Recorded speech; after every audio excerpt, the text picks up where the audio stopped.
हरे कृष्ण भक्तों, जय माता दी। स्वागत है आपका अपने चैनल पर प्रभु के भजन में।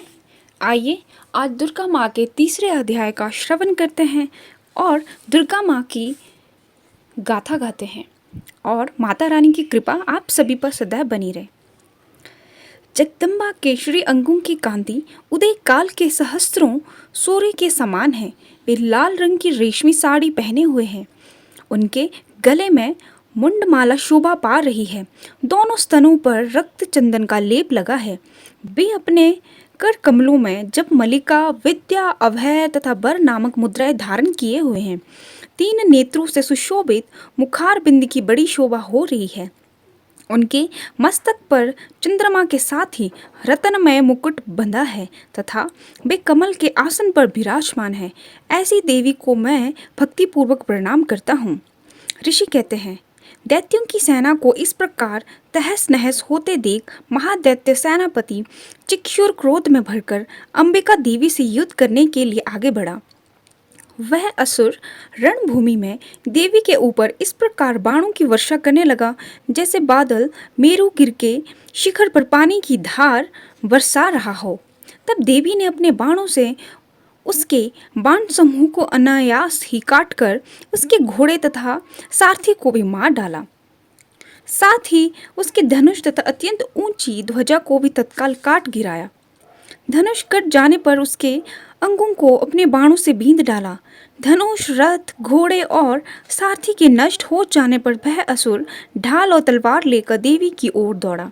उसने तीखी धार वाली तलवार से सिंह के मस्तक पर चोट करके देवी को भी बाईं भुजा में बड़े वेग से प्रहार किया। राजन, देवी की बाह पर पहुंचते ही वह तलवार टूट गई। फिर तो क्रोध से लाल आंखें करके उस राक्षस ने शूल हाथी में लिया और उसे महादैत्यों ने भगवती भद्रकाली के ऊपर चलाया। वह शूल आकाश से गिरते हुए सूर्य मंडल की भांति अपने तेज से प्रज्वलित हो उठा। उस शूल को अपनी ओर आते देख देवी ने भी शूल का प्रहार किया। उससे राक्षस के शूल के सैकड़ों टुकड़े हो गए। साथ ही महादैत्य चिक्षुर की भी धज्जियां उड़ गई। वह प्राणों से भी हाथ धो बैठा। महिषासुर के सेनापति उस महापराक्रमी चिक्षुर के मारे जाने पर देवताओं को पीड़ा देने वाला चामर हाथी पर चढ़कर आया। उसने भी देवी के ऊपर शक्ति का प्रहार किया, किंतु जगदम्बा ने उसे अपने हुंकार से ही आहत एवं निष्प्रभ करके तत्काल पृथ्वी पर गिरा दिया। शक्ति टूटकर गिरी हुई देख चामर को बड़ा क्रोध हुआ। अब उसने शूल चलाया, किंतु देवी ने उसे भी अपने बाणों द्वारा काट डाला। इतने में ही देवी का सिंह उछलकर हाथी के मस्तक पर चढ़ बैठा और उस दैत्य के साथ खूब जोर लगाकर बाहु युद्ध करने लगा। वे दोनों लड़ते लड़ते हाथी से पृथ्वी पर आ गए और अत्यंत क्रोध में भरकर एक दूसरे पर बड़े भयंकर प्रहार करते हुए लड़ने लगे। तदंतर सिंह बड़े बेग से आकाश की ओर उछला और उधर से गिरते समय उसने पंजों की मार से चामर का सर धड़ से अलग कर दिया। इस प्रकार उदग्र भी शीला और वृक्ष आदि मार खाकर रणभूमि में देवी के हाथ से मारा गया तथा कराल भी दांतों, मुक्कों और थप्पड़ों की चोट से धराशायी हो गया। क्रोध में भरी हुई देवी ने गदा की चोट से कचुम्मा निकाल डाला। भिंदीपाल से बहशकालकों तथा बाणों से ताम्र और अंधकों को मौत के घाट उतार दिया। 3 नेत्रों वाली परमेश्वरी ने त्रिशूल से उग्रास्य, उग्रवीर्य तथा महाहनु नामक दैत्य को मार डाला। तलवार की चोट से बिडाल के मस्तक को धड़ से काट गिराया। दुधर और धुर्मुख इन दोनों में भी अपने बाणों से यमलोक भेज दिया। इस प्रकार अपनी सेना का संहार होता देख महिषासुर ने भैंस का रूप धारण करके देवी के गणों को त्रास देना आरंभ किया।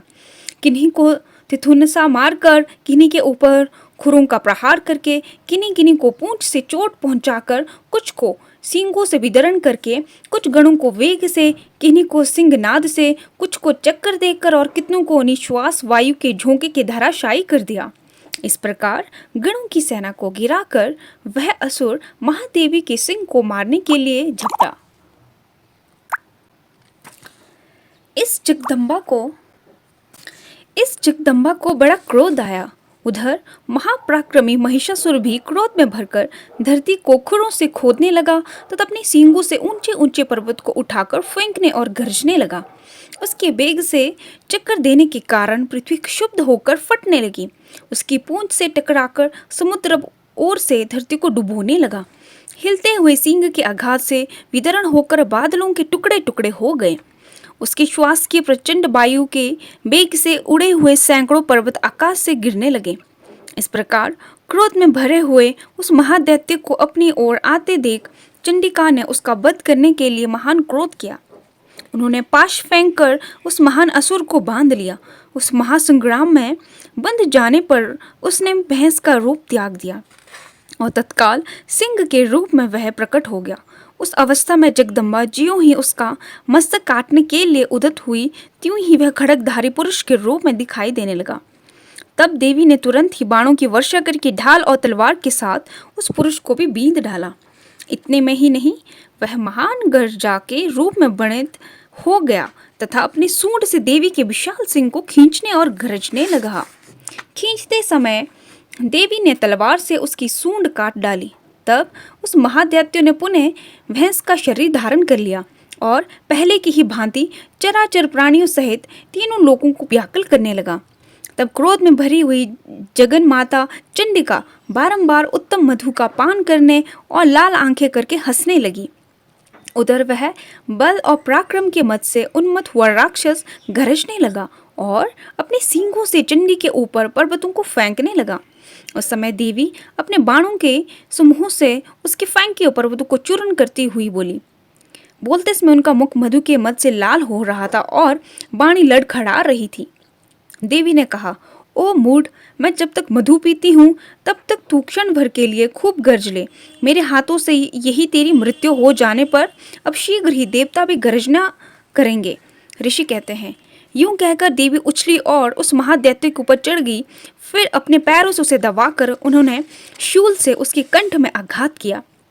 उनके पैर से दबा होने पर भी महिषासुर अपने मुख से अभी आधे शरीर से बाहर निकल नहीं पाया था कि देवी ने अपने प्रहार से उसे रोक दिया।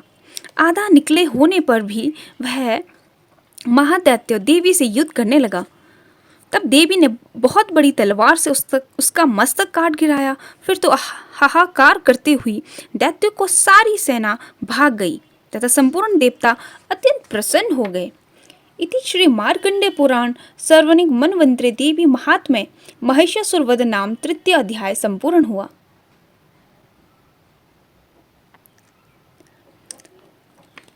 अंत में देवताओं ने दिव्य महर्षियों के साथ दुर्गा देवी का स्तवन किया और गंधर्व राज गाने लगे तथा अप्सराएं नृत्य करने लगी। उम्मीद करती हूँ कि आपको दुर्गा सप्तशती के तीसरे अध्याय का आनंद आया होगा। माता रानी की कृपा आप सभी पर सदैव बनी रहे, आपके घरों में सुख समृद्धि बने रहे और माता रानी की कृपा सभी पर बनी रहे। जय माता दी।